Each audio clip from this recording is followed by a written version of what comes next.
asalaamaaleykum mbokku internet yi ñu ngi leen di jaajëfal yéen ñi di seetaan Pexxe TV tey nag seen émission Coup de Sifflet dafa ñëw si beneen plateau ma dalal ñaari ndaanaan yi nga xamante ni ku leen xool kenn du leen présenté maanaam si football Sénégal kenn du leen présenté si football maanaam ligue amateur bi ak ligue professionnelle bi ki nga xamante ni moom moo nekk sama droite mu ngi tudd Cheikh Fall nekk kenn ki nga xamante ni bon c'est un spécialiste si football am ci xam-xam di def ay gëstu si football ma dalal ko si sama plateau Coup de Sifflet tey jii nii keneen ki man yaakaar naa ni waa Géejawaay ñëpp xam nañ ko mu tudd Arbi Mawlud Camara nekk kenn ki nga xamante ni nii un dirigeant sportif nekk académie football bu Oslo nekk fa comme un staff technique mu nekk ki nga xamante ne nii tamit bon yaakaar naa ni xam-xamam màcc na tamit si football ba tax na liñ nar a waxtaane mooy que ni depuis Covid 19 ba mu ñëwee ba léegi gis nañ ni bon ñi ngànk footballu Sénégal ñu si bëri amul kenn ku wax dafa ne tekk ne tekkaaral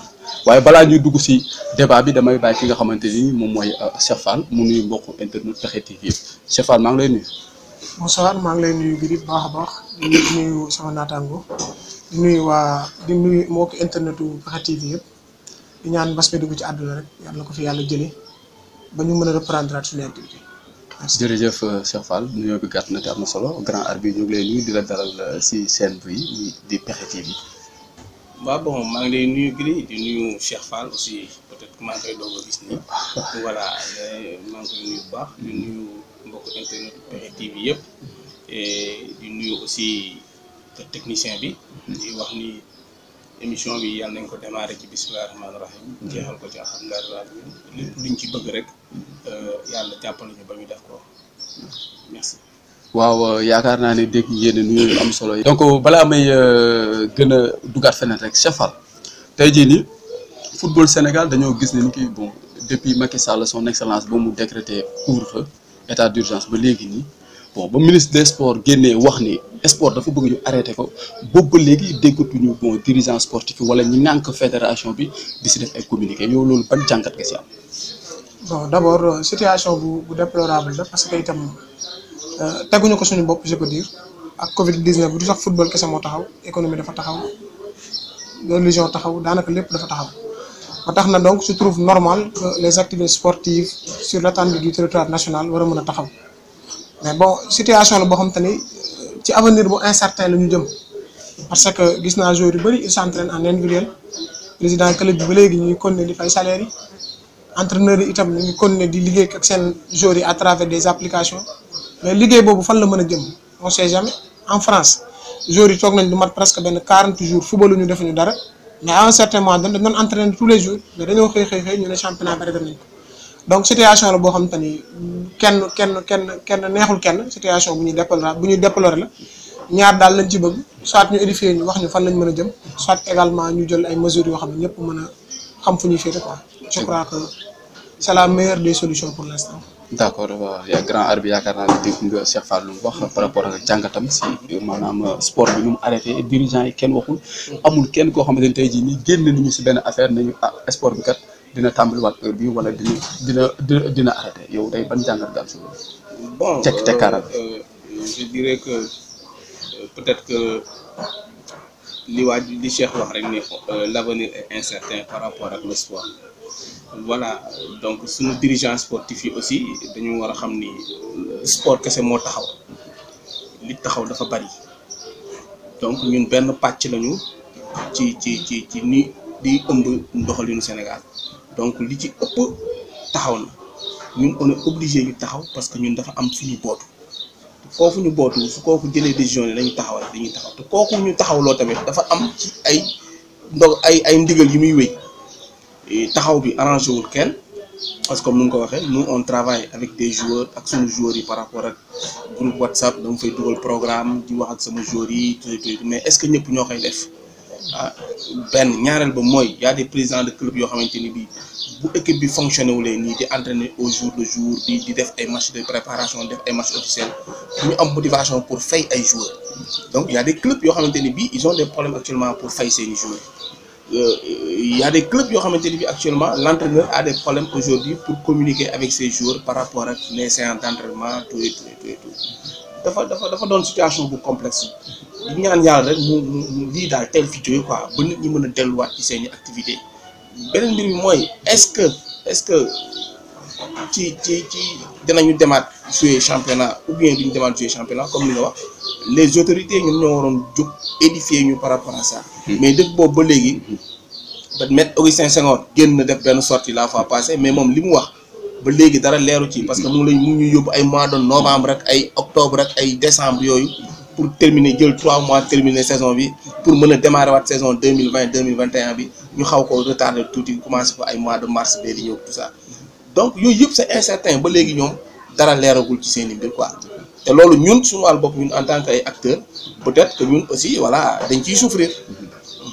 voilà yaakaar naa ni li ngeen dégg ci foot activité sportive bi nu mu arrêté yaakaar naa ne am na solo trop waaye tamit dafa am beneen question tamit bu mu ci am tey jii boo xoolee à l'extérieur da ngay gis ni que ni Cheikh Fall France ñu ngi xool naka la ñuy def seen dirigeant ñi ngànk football bi ñu ngi xool naka la ñuy def pour terminer seen saison Allemagne naka noonu Italie naka noonu ñoom seen dirigeant sportif bi ñu ngi def dara ñu ngi yëngatu pour dara maanaam affaire bi mën a terminer mais boo xool fii Sénégal bon côté football bi dafa arrêté mais boo xool côté commerce bi ñoom ñu ngi xool naka la ñuy def bay jaay bay def ak affaire yoonu mais fii dirigeant yi ñoom dañoo ne tekk mais tekk boobu est-ce que yoon la.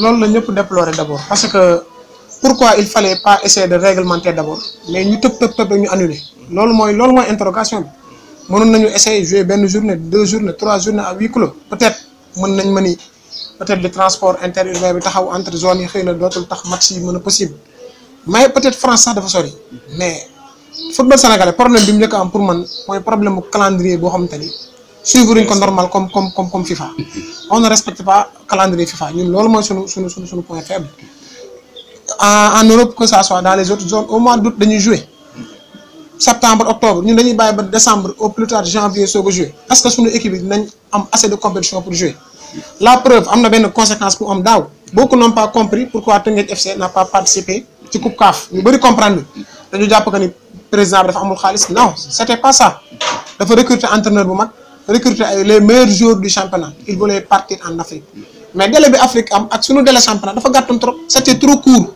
bis bu jëloon risque dem Afrique il risquerait au moins tay mu dem Ligue 2 wa ilaa mu perte la quasi-totalité de ses joueurs donc il fallait chercher d'abord pour réglementer ko mais est-ce que mënoon nañ ko réglementer pour man affaire bi taxaw na Mauritanie à l'heure actuelle arrêté nañ seen championnat Guinée bi ñu gën a jege arrêté nañ seen championnat France bi nga xamante ne xëy na ñu bëri dañoo jàpp que ne ñun suñu référence ci côté diplomatie côté yu bëri ils ont décidé d'arrêter pourquoi pas il faut pas arrêter en 88 bi situation bu mel ni amee avec la Jeanne d'Arc mais dañoo arrêté woon championnat bi jël GIA jox ko championnat bi après ñu maintenir les places Teungueth FC quel que soit Alpha vu que parcours bi mu def par rapport à la première partie de saison mais il mérite le titre de champion kan moo wax Linguère en Ligue 2 bu ñu ko naatee championnat du jàppaat gars yi wala leen wali met kan moo ñu wax que ñu Gazelle bu Kédougou wala Jeanne d'Arc bu Dakar ñu nekk en national est-ce qu'ils vont pas finir champion on sait pas de toute façon daal situation bi délicat nañ en tout cas metti na ci ñëpp metti na ci acteurs yëpp metti na ci amateurs yi metti na ci président club bi metti na fépp li ko su wax dama koy dëggal Augustin Senghor sotteem bi mu def barki démb on peut pas comprendre surtout parce qu'il dit que ñaari hypothèse la teg bu championnat bi jeexee au mois de juillet ñun dañoo xam mbas bi kañ lay jeex loolu mooy grande interrogation mbas mi xamuñu kañ lay jeex léegi boo xamul mbas mi kañ lay jeex est-ce que mën nañ programmer championnat bi am au mois d'août ñu mën ko reprendre muy benn ñaareel bi mooy au mois d'août mais am na stade yoo xamante ni ce sera des stades impraticables kenn du fa mën a jouer football bi ci des mooy régions yi dafa xaw a sori ak Dakar est-ce que bu ñu doon reprendre championnat bi on serait obligé de jouer 2 matchs par week-end est-ce que dina arranger Casa Sport bi jóge Casamance wala ñëw Dakar le mercredi dem recevoir le dimanche beneen interrogation donc il y a autant de questions yoo xam ne daal ba léegi ça mérite beaucoup de réflexion. donc man su ma déggee fi ngay waxee mooy maanaam côté responsabilité ngay waxee maanaam soit ñoom nañ jël seeni responsabilité ñu arrêté wala ñu ne dañuy continuer temps jour bi la ñuy continuer ñu organiser ko maanaam si seen programme quoi. donc grand arbitre man yaakaar naa ne boo déggee Cheikh Fall lu mu wax am na solo trop maanaam côté responsabilité comme bitim réew bi ñuy jëlee seeni responsabilité di saytu seeni affaire di xool football bi naka la ñuy def. ba mu egg wala mu bañ a egg fii nii fekkuñu si dañoo tekkaaral ba li ngeen wax nii rek sortie maître Augustin Senghor bi nekk na sortie bi nga xamante ni dafa fulu kenn comprendre yow tey jii sens de responsabilité boobu noonu yow nag nga ko jàngatee.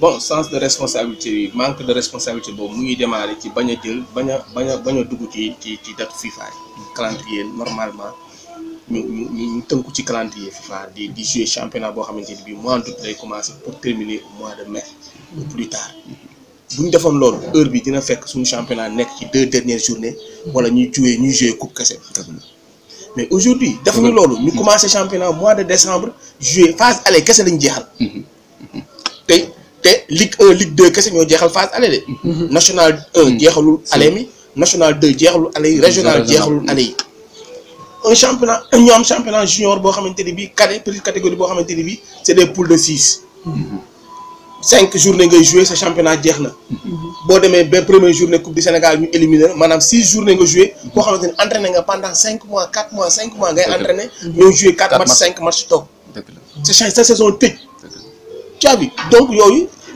manque de personnalité laay wax manque d'imagination le football sénégalais pourquoi du dox on ne met pas les hommes qu'il faut à la place qu'il faut sama gis-gis parce que bu fekkente ni bi teg nañu les footballeurs à la ci place boobu ñu bàyyi leen ñu def benn planning boo xamante ni bii c'est pour X années liggéey ci ñoo teg ko ñëpp tënku ci la Ligue Pro là bi ñu koy teg bi ñuy teg Ligue Pro bi y a des joueurs y a des équipes yoo xamante ni bii dem nañu Ligue 2 wala dem nañu Ligue 1 jouer Ligue Pro te defuñu sax championnat régional defuñu national 2 defuñu national 1 ndax lan parce que dañoo remplir cahier de charge bi am naa xaalis bi nangu naa joxe caution bi voilà accepté nañ la nga jouer ji Ligue Pro parce que boobu bëggoon nañu coûte que coûte changer Ligue mais Ligue Pro bi liñ ci waroon defar yëpp parce que dañ ko taaba moo tax mu indi lii mu indi tey des clubs yoo xamante ni bii dañuy signer ay joueurs contrat du ñu honorer contrat yi du ñu fay joueurs yi à la fin du mois loolu fan la am ñu ne Ligue Pro la te ñoom ñi nga xamante ni ñoom ñoo teg Ligue Pro yi c'est des présidents de club ñoom ñooy wëlbatiku di def loolu que joueurs yi parce que ñi nekk à la Ligue de Dakar wala ñi nekk fédération ñu ci bëri dañoo am club ñoom ñu ci bëri dañoo am club léegi ay présidents de club la ñuy nekk wala ay secrétaires généraux la ñuy nekk ci club yi mais dañoo am club yoo xamante ni bii ñu ci bëri nag léegi seen club yi ñu ngi jouer ci championnat amateur ligue nationale 1 nationale 2 di prétendre pour yéeg parce que par exemple ki nekk Kaffrine muy ki sant Sow am na club foofu tase nañu ak moom ci tournoi Ousmane Tanor Dieng bi ñoo ko éliminé première quart de finale coupe Ousmane Tanor Dieng bi xaw ma 8e de finale bi mais équipe la boo xamante ni bii saa waay da ngay gis moyens yi mu ciy def bus bi mu indi moyens yi mu def entraîneur bi mu recruter joueurs yi mu indi tout ça c'est des moyens te ligue le football professionnel ay moyens la laaj te ñun amuñu moyens yi wala bokk bu ñu amee moyens yi bëgguñu ko ci def léegi nag pour revenir un peu ci sa question bi maanaam mooy responsabilité bi nga xamante ni moom la dirigeant yi war a jël par rapport ak lii maanaam mooy on ne peut pas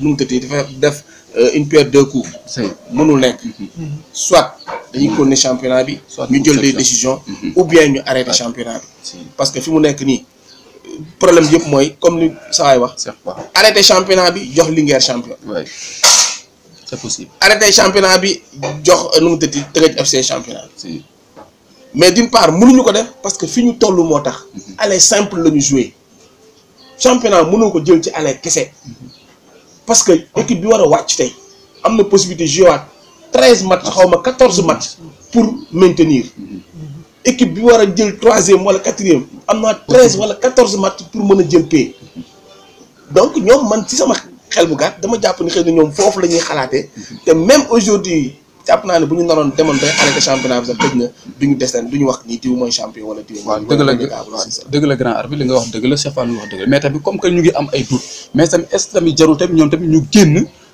ut ay solution ñu toog waxtaan ut ay solution ne léegi championnat dina commencé waat mais si anam yii lay commencé waatee maanaam dañuy fu ñuy football huis clos la ñuy footballé maanaam si anam yii lañ koy defee ak si anam yi est-ce que loolu tamit jarul dirigeant yi tam def genre kii boobu noonu Cheikh Fall waaw mais xam nga balaa nga naan naam itam day fekk nga ne fa xam nga dafa am benn mag bu baax bu newoon ci réew mi benn kilifa bu daan wax lu dul jàmm moo ko gën adduna bi dafa toll ci situation boo xam dafa xaw a délicat tuuti on ne peut pas prétendre à reprendre le football ci ay conditions yu mel nii bu ñu waxantee dëgg rek même si nag am na ñu bëri ñu ne il faut essayer d'apprendre à vivre avec le virus parce que itam on ne peut plus rester tamit 3 mois 4 mois 5 mois suñuy kër mënutul nekk mënatuñu rester 3 mois 4 mois 5 mois sans ñu jàngi mënatuñu tamit nekk 4 mois 5 mois 6 mois sans pourtant ñu mën a retrouver le terrain donc nag il va falloir nag mettre des stratégies même bu doon teg nañ ay hypothèses sax mu nekk ay hypothèses yu leer. fédération peut-être dimbali club bi jël une part des salaires. jàppale président yi. man xam naa ci joueurs yoo xamante ne ceeb ak diwlin lañ leen fay weer bi. et daf ñuy rebondiraat ci ba xam le joueur sénégalais am na statut wala amul statut. Et c'est des joueurs yoo xam ne que je connais un joueur professionnel. boo xam ne depuis 3-4 mois mënul jot salaire am. un joueur de Ligue 1 bu joué 13 jours de championnat am contrat stagiaire ba léegi. léegi nag ay interrogation peut-être damay génn un peu le débat. mais daal ce qu'on doit faire. mooy dirigeant buñ koy teg ci phase yu mel nii la pour ñu mën a jël seen ay responsabilités. teguñu leen à la tête de notre football. depuis 5 ans 6 ans 8 ans pour que ñuy tâtonner ci mel nii bu amee. effectivement grand dirigeant nag ci circonstances yu mag lañ koy xam ne. s'ils prennent les décisions nañ ko jël. si on doit arrêter mais on arrête mu baax ci ñëpp. joueurs yi noppalu coach yi noppalu ils vont sacrifier leur temps à autre chose. président club itam waxtaan ak joueurs yi bu dee 50% de salaire la ñuy fay. bu dee 70% ñu waxtaan. football bi arrêté ku nekk sa activité bopp ba déwén ñu reprendre une nouvelle championnat. parce que itam lu coach wax tamit sànq dama koy bañ a fàtte. mooy bu doon championnat bi dafiy yem. est-ce que SNEIPS ak Stade de Mbour ñu nekk dernier est-ce que accepteront d'aller jouer la Ligue 2 la saison prochaine. interrogation la. mais ba tey yooyu yëpp mën nañ ko bàyyi. que ñu yéegal nit ñi bañ a wàcce kenn. on est à 14 équipes. ñu jouer un championnat à 16 équipes de. beneen année bi 4 wàcc. effectivement proposition yaakaar naa ne loolu am na solo grand arbitre li Cheikh Fall wax am na solo trop tamit maanaam ñu xool yan stratégie la ñuy teg. waaye tamit est-ce que tamit jarul tamit ñoom ñi nga xam ne ñoom ñoo naan football Sénégal ñu waxtaan ak ñi nga xamante ne ñoom ñooy dirigeant club bi. surtout loolu surtout faut pas que ñoom ñuy monopoliser parole bi buñ jógee tegu seen bureau jël benn décision alors que le football là appartient à tout le monde yàlla def na ñoom lañ fi teg pour ñu diriger mais su situation yu mel nii bu demee dañu war a wóote dialogue wóor ñëpp jël xelu xalaatu ñëpp après ñoom ñu doog a décider ñaareel bi mooy que aussi le football là su fekkente ni bii bëgg nañu mu am crédibilité. surtout mu am crédibilité il faut que nit ñi accepter di jël des décisions. décision nag mën na ma bañ a arranger. arranger la bañ a arranger Cheikh. mais na doon décision boo xam ne man mi mu arrangé wul sax damay xam ne lii décision bu baax la. effectivement léegi man ma liggéey pour tënku ci décision boobu. donc unanimité mënul am fenn man mi entraîné. yor groupe bu 35 joueurs wala groupe bu 25 joueurs du li may def chaque jour mooy neex joueurs yëpp. mais lii mooy ligne de conduite bi joueur bu bëgg ànd ak man da ngay tënku ci ligne de conduite boobu. donc la fédération ñi nga xam ñoom ngànk football Sénégal foofu la ñu leen di xaar. ñu génn communiquer. parce que waxtaan ak dirigeant yi ñëpp communiquer nañu. ñu génn wax ni gars yi lii la ñu bëgg def lan ngeen ci xalaat. bëgg nañu championnat bi ñu arrêté ko.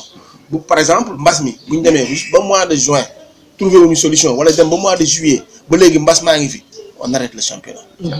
bu ñu demee ba mois de juillet situation bi xaw a décanté wul dinañu commencer jouer mois d'août mais nii lañ formule bii la ñuy adopté pour jouer dinañu def huis clos wala te li mu wax. mois d'août septembre bu ñu ko nee jouer y a des même bu fekkente ni bi benn match ngay jouer ci semaine bi sax y a des zones yoo xamante ni bii doo fa dem ndax taw bu metti y a des zones yoo xamante ni bii mënoo fa dem jouer ci championnat ay mois d'août septembre parce que dafay taw. day taw bu metti mën na yàq programme day yàq programme yi. da ngay programme match 16h. dem fa ñu ne match yëpp même heure la. dem foofu pour mu bañ a am calcul dem foofu mu taw. match bañ a am. dëgg la caa bi donc c'est des trucs yoo xamante ni mais nag yooyu yëpp il faut que nit ñi am personnalité jël décision yi. il faut que ñu jël décision yi génn communiquer. ci ñun man damay ko discuter ak sama président. moom il est constamment fédération parce que c'est un président de club mais aussi agent du dafay nekk moom day liggéey en temps plein du xaar ba saison bi tijji. c'est un exemple. voilà du xaar ba saison bi tijji mu liggéey du xaar non tout le temps mu ngi déjà ñun. xam nga ni allez jeex na ñu ngi ci mercato. ñun commencé nañu def suñu tractation pour joueurs yi nga xamante ne soxla nañu pour ñu renforcer suñu équipe pour suñu deuxième partie saison. ba ñu recruter leen ba pare. recruter nañu joueurs yi ba joueurs yi ñëw nañu actuellement am na si ñoo xamante ni ñu ngi loger suñu centre bi. loolu mooy yoon. tu as vu donc par contre y a des présidents yoo xamante ni bii ñoom toog nañu tegale seen i tànk pare nañ ci saison bi de ñoom. yëpp dañ ci war a discuter maanaam pour di si noppaleku quoi. voilà waaw foofu laa doon waxee maanaam Cheikh Fall yaakaar naa ni loolu tamit loolu laa bëggoon wax maanaam dirigeants yi nga xamante tey jii ni mbas bi am na rek bon ñu bëgg see profité toog ne mooy yàcc na yasaaral lañ ko xaw ma nu ñu koy waxee si olof noonu. coog na yàcc. comprendre coog rek bon defuñu dara ñoom tamit dafa mel ni affaire bi bon da leen di arrangé communiqué wuñu ak seen i bon footballeur defuñu dara quoi ñoom tamit affaire dafa mel lu leen arrangé si côté salaire ak affaire yooyu quoi yow loolu ban xalaat nga si am. ñooñu damay faral di wax noonu ce ne sont pas des gens du football. c'est des gens qui sont venus chercher l'argent du football. il faut que ça soit clair. gis nga football sénégalais tâtonnement moo ñu sonal. gis nga football dañ koy structuré mu teel a leer. nga jël les hommes qu'il faut nga teg leen aux places qu'il faut. mais football bi léegi business la. boo seetee académie ñaata joueurs la ñuy jaay par saison. dem na ba léegi ay sëriñ sax ñu ngi jëndee club. ay sëriñ. bon y a un club qui est ici. il est dirigé par koo xam ne sëriñ la ñun ñëpp xam nañ ko. donc dem nañ ba léegi ay milliardaires wala ay millionnaires ay gens yoo xamante ni. nekkuñu woon ci football bi par exemple. dañoo xëy gis ne business la. war na mën a sotti. nga ñëw fekk benn club bu populaire. saa yi amul club nga jël club bi teg ko de côté am un public bu ne ci ginnaaw. def ko utukaay xaalis sponsor yi sonal la nga dem. te loolu day rey football bi ay partenariat c'est ça notre problème quoi. effectivement yaakaar naa ne football moom boo ko dundul moom mënoo ci def yenn sacrifice yi. sérieusement en plus itam nañ considérer tamit ñi joueurs yi comme seen i doom quoi. noonu la demee parce que c'est des employés quoi yaa ma gën a xam. dëgg la donc yaakaar naa ni affaire bi waxtaan bi neex na trop te am na solo si seen émission Coup de Sifflet balaa may terminer tamit damay bàyyi ki nga xamante ni moom mooy grand abi mu wax benn affaire bi nga xamante ni moom la bëgg a lancer monde internetu PEXE TV ak ñi nga xamante ni ñoom ñooy suivre football si àdduna bi yëpp particulièrement fii Sénégal. xam nga damay rebondir tuuti rek ci li Cheikh doon wax léegi par rapport ak joueurs sénégalais yi ñu leen di conditions yi ñu nekkee nii. J'ai l'habitude de dire que les dirigeants sénégalais dañuy abuser ci bëgg football bi joueur sénégalais bi bëgg football. parce que le joueur sénégalais dafa bëgg football ba condition boo ko teg mu yàqu. oui mais est-ce que loolu yoon la. du yoon man nekkoon naa joueur boo xamante ni bii bi may nekkee joueur di football. loolu bokkoon na ci li ma doon xeex. te boobu football demeewul woon nii. mais le peu bi nga ma amel da nga ma koy fay. oui effectivement. su sama baaraamu tànk day metti du ma jouer tant que nekkuma à 100% du ma jouer. effectivement samay dirigeants yi xam nañ ma ci loolu samay techniciens yi xam nañ ma ci loolu. du ma ko caaxaane. mais fii da ngay gis dirigeant boo xamante ni bii yow boo joué wulee sa morom joué. te pay ay mètres dañ lay fay duñ la ko fay. boo demee di casse on te met à l'écart indi keneen koo xamante ni bii mu ngi joué kii dara xoolal ki wax un jour buy joué 13 matchs nekk amateur nekk kii ba léegi stagiaire ba léegi.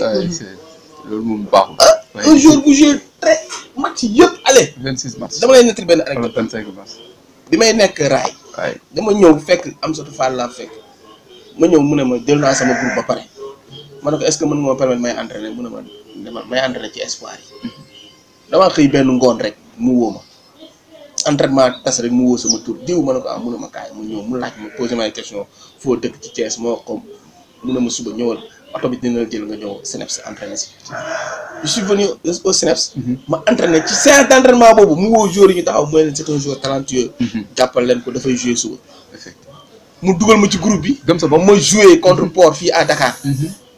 mu jouer ma tegale 4 journées di jouer benn jour ñu pare entraînement rek mu ne waa gars yi demee mën ngeen dem jëri seen salaire yi fay na quoi ma ne ko mais coach man de signé wu ma contrat signé wu ma dara mais kër jàmbur laa nekk parce que dama ko demoon ba mu mel ni comme papa ak doom quoi mu ne ma xoolal on a prévu quelque chose pour toi suba na nga dem 40 000 lañ ma fay 40 000 ne ma stagiaire mais nga bi saison bi jeex avant saison bi jeex je faisais partie des joueurs les mieux payés parce que man maay jouer marché effectivement da nga gëm sa bopp président bi ñëw mais kii du fi nekk di jouer borom salaire yu rëy yi nekk fee jouer wuñu ñu leen koy fay ba léegi kooku président c'était un douanier mais fulla ak fayda la am mais c'est dommage que maintenant voilà mooy alors que léegi y a les moyens stade yaa ngi fii tu as vu tout est là si nga am ay joueurs yoo xamante ni bii gëmatuñu seen bopp ñun fële Oslo championnat amateur la ñuy jouer mais moi j'ai l'habitude de dire que moi je ne me plains pas bu yàlla defoon tey nga ñëw fekkee entraînement Oslo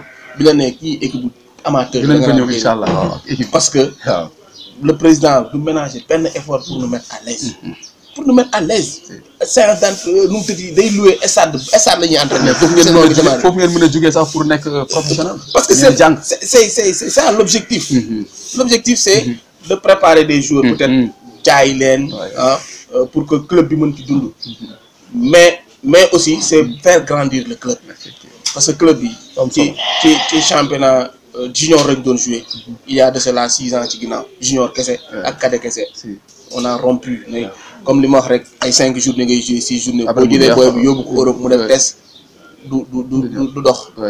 on a préféré équipe senior jël junior yi leen joué loo boobu ba léegi yàlla ñu suturaal benn année régionale benn année nationale 2 ñu ngi nii nationale 1. effectivement on a d'énormes difficultés nag ren. bonne continuation. merci on a d'énormes difficultés ren en nationale 1. mais je pense que peut-être que ak trêve bi. permettre nañu ñu ressourcer wu jëlaat ay joueurs. trêve Covid 19 yaakaar naa ne grand lu wax am na solo trêve Covid 19 man yaakaar naa ne dirigeant yu bëri tamit boobu ñu ngi ciy profité mais loolu nekkul rôle dirigeant nekkul li nga xamante moom mooy cëru dirigeant fu mu méttee falal gars yi war a gën a sentir. Cheikh Fall man bon lan ngay def comme kaddu bi nga xamante ne moom ngay ñaax ñi nga xamante ñoom ñoo yor footballu Sénégal ak ñi koy def tamit. bon li may tàggoo mooy peut-être lancer 3 messages rek. benn bi à l'endroit des joueurs. Sénégal mooy seul pays de football boo xam ne joueurs yi amuñu syndicat ci rek laa ko gis. effectivement. joueur bu ci kaas ñu dàq la. joueur bu ci kaas ñu am la ay problème ci rek laa ko gis ci Sénégal même Guinée am na fa ak Mauritanie. joueurs yi amuñu syndicat que ça soit en Ligue 1 que ça soit en Ligue 2 en beneen ligue. bépp travailleur bu am salaire. am nga droit dem sax ci syndicalisme. di kaas say droit di ñaxtu. amu fi benn. donc ñoom laay lancer message boobu ñu gën a xamat seen i droit parce que sans ñoom les présidents de club n'existent pas. parce que ñoom ñooy maillot bi ëpp importance ci club ñooy dugg ci terrain bi. ñooy dagaloo supporter bi ticket ñoom ñooy sol maillot équipe bi. deuxième message ma koy lancer au président du club dañ def plus de yërmande ci affaire yi nañ ci jàpp ngir yàlla wàññi yenn salaire yu dérisoire yi ñuy fay. joueur bi am na ci ñoo xamante ne seen sagaru 30 000 bi ñuy fay par mois wala 40 000 je connais des joueurs de Ligue 2 qui gagnent moins. kii gagne moins la moins 40 000 la ñuy gagné 35 000. dëgg la de. waaw loolu nag mënuñu ci yor seen papa yor ci seen yaay. ba pare le jour s'il n'a pas de répondant il peut pas être performant. amul fenn ci àdduna. effectivement. dernier message maa ngi koy lancé waa fédération sénégalaise de football. nañu dimbali ñu normaliser suñuy calendrier ba pare ñu ci jàpp bi ci des mooy dama koy xeex fépp fu ma mënti nekk. mooy Sénégal dafa bëri club. y a un nombre pléthorique de club nañ ko jéem a normaliser. bu ñu def ñetti nit yu dajaloo rek andi seen kër ñu tëleen club. day rey football bi. day rey football bi. day dem tu es obligé nga def ay 6 poules 5 ni ko coach si waxee. comment un jour ko mën nga ko évaluer ci 12 poules de 6. après nga koy jouer au quart de finale demi-finale. bi ci des tamit ci sélection régionale yi am na business ak mbuxum bu ci nekk. nañ bàyyi li ñuy def. nañ bàyyi li ñuy def de parce que d'habitude da ngay dem à Thiès. bu ñu def sélection régionale doo ci gis joueur Tivaouane. joueur Thiès joueur Mbour nga ci gis. da ngay dem à Sédhiou di gis yeneen ñaari joueurs doo ci gis yeneen joueurs nañ bàyyi loolu. nañ bàyyi loolu. dëgg la yaakaar naa ne Cheikh Fall yaakaar naa ni yaram bi tàng na fi mooy pour siffler nii lañ koy defee saa su ne bis bi ne rek man yaakaar naa ne grand arbitre dama lay bàyyi nga def sa kàddu. waaw bon xanaa di rebondir ci Cheikh Fall fi mu daanee rek. damay waxaat les hommes il faut à la place il faut. gis nga ñooñu di def yooyu. suñu leen mettroon dans d'excellentes conditions de travail. duñu mbuxu. dëgg la amuñu dara. dëgg la sélection la ñuy xaar mu ñëw. ñu commencé teg seen i dil. lu am solo. di ci am lu ñu def seen poche. lu am solo loolu tax wax ji dafa doon loo xamante ni bii. dañu war a dem à la source. xolli góom bi ba mu normal. ñu doog ko faj pensé ko pour mu mën a wér. mais tant que ñu ngi ñëw chaque jour ñu ñëw rek colmaté dem pour revenir un peu ci affaire li nga wax joueurs yi. y a des joueurs yuy jouer Ligue Pro actuellement. dañ may solliciter tey su ma ubbi woon sama WhatsApp bi wala moom sama Facebook dañ may solliciter pour ñëw Oslo ci int tey may leen booy yéen Ligue Pro ngeen nekk da ngeen di fay ak salaire te Oslo amul salaire. condition bi ñu fa nekk. waaw ñu ne bëgg nañu. parce que man mënu ma nekk Ligue Pro. signé contrat weer bu dee du ma am salaire. je préfère dem foo xamante ni bii du ma fa xalaatuma fa salaire. oui. ñu xam ni fii kat may joué nii. amuma fi salaire. waaye man nekk naa à l'aise. nekk naa à l'aise. effectivement am naa fi prime. danañ ma jox sama transport te Ligue Pro yi bu ñu joxee passe de. dañ lay fay salaire. yaay paasal sa bopp. bu ñu amoon match préparation fële nu mu tëddi. Rufisque. yaay paasal sa bopp ñëw Rufisque. yaay paasal sa bopp ñëw Rufisque. bu ñu joué ba pare yaay paasal sa bopp ñibbi parce que on te paye. loolu lañ lay wax. dëgg la yaakaar naa ni donc pour terminer encore une fois di ñaax gars yi rek wax comme ni nga ko waxee président club yi ñu def yërmande ci joueurs yi. nu mu tëddi la fédération. jël affaire bi à bras le corps teel a jël décision man sama classe bi xam lu ñuy def parce que man nelawuma waaw xamatuma parce que man actuellement sport rek mooy sama mbir. entraîner si ñëwaat toog si mais entraînement yi daf may manqué énormément xuloo yi may xuloo ak sama joueur yi des fois match yi tension yi am ci match yi des fois nga dem ñu dóor la ba ngay bëgg de teg doo ko sóor léegi daf ma manqué quoi vraiment ki ñaan yàlla mbas mi teel fi jógee ba nit ñi mën a delluwaat ci seen i activité quoi. dëgg la dëgg la merci yaakaar naa je vous remercie beaucoup. mais yaakaar naa ni mbokk internet Pexxe TV bi ak ñi nga xamante ne ñoom ñoo bëgg football di suivre football tey Court Sifflet nii la leen indi loolu di wax ni bon dinañ koy continuer saa su ne bés bu ne di si ànd ak tamit ñi nga xamante ni mooy ñaar ñi ki nga xamante ni kii man yaakaar naa ne ku ko gis si sunu écran dina xam ne football moom da ko téye grand bi tamit nekk technicien bi nga xamante ni tamit bon tey jii boo duggee Guédiawaye wala Sénégal sax boo waxee arbitre Mawlud Camara dinañ la wax moom mooy kan ak li mu def si football kon man yaakaar naa ne message biñ fi lancé nekk na message bi nga xamante ni ma yaakaar naa ne ñi nga xamante ñoom ñoo ŋànk football Sénégal ak ñi koy def war nañ xoolaat bu baax mbir bi ndax football réew mën na fa jaaree développé sax si dàq donc di leen jox dig daje ba benn yoon jaa ngeen jëf merci beaucoup.